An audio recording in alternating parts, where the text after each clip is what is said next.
Assalamualaikum warahmatullahi ta'ala wabarakatuh. Bersama aku, Jujur Hakim. Okey, masih lagi ramai dekat luar sana yang bertanya kepada aku, abang macam mana warna anime, macam mana nak warna kulit, macam mana nak warna gunakan pen marker, susah dah nak warna bang, saya tak erti nak warna dan sebagainya. Guys, tolonglah guys, sedang je nak warna tu guys. Mindset tu kena positif. Buang negatif, okey?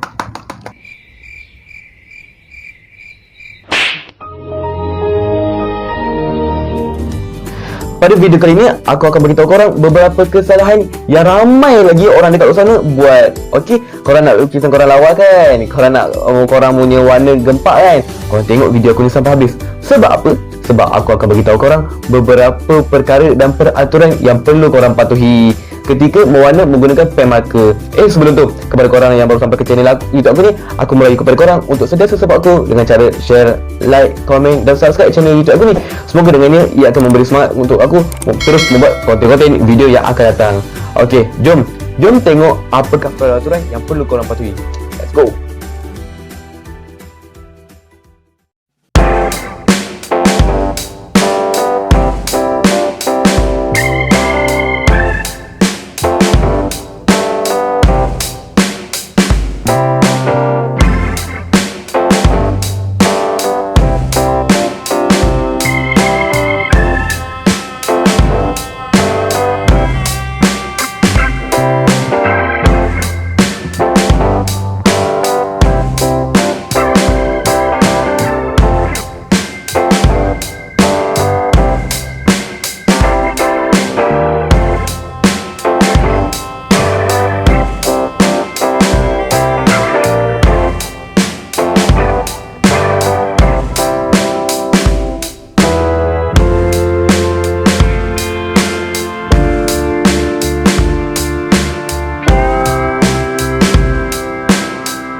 Warna tu korang kena pastikan terlebih dahulu cari 3 tone warna yang berbeza supaya warna nanti nampak lebih menarik dan cantik.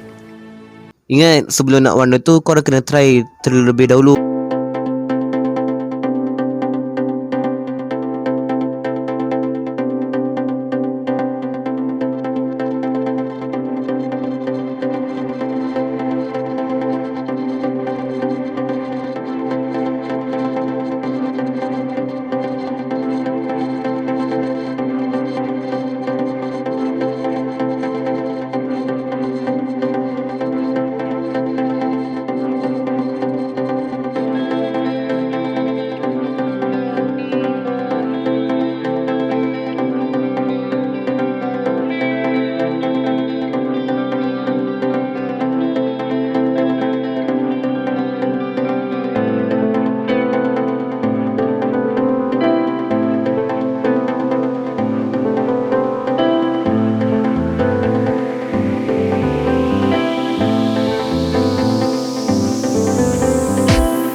Cara yang terbaik adalah korang perlu menggunakan pen marker yang berwarna pekat untuk mewarna pada bahagian yang gelap. Sebagai contoh, oranye pekat, merah pekat, biru pekat dan sebagainya.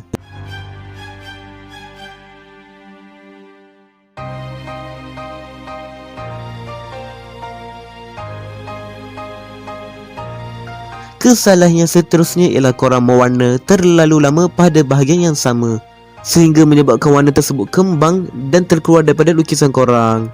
Nampak tak guys? Warna tersebut jadi berbulu. Cara yang terbaik ialah korang mewarna janganlah terlalu lama pada bahagian yang sama.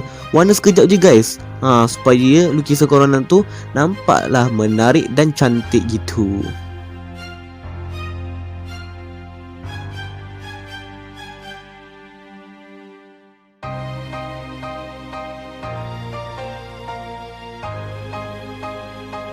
Kesalahan yang seterusnya ialah korang mewarna tanpa cermat dan selamat.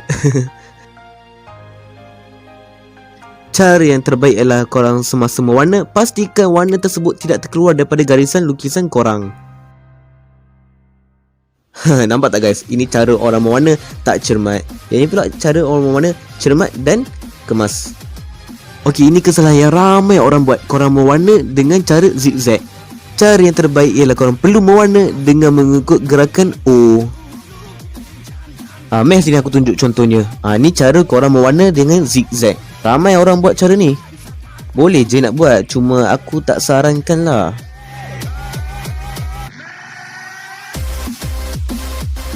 Ini contoh cara yang terbaik mewarna dengan mengikuti gerakan O ataupun bulatan.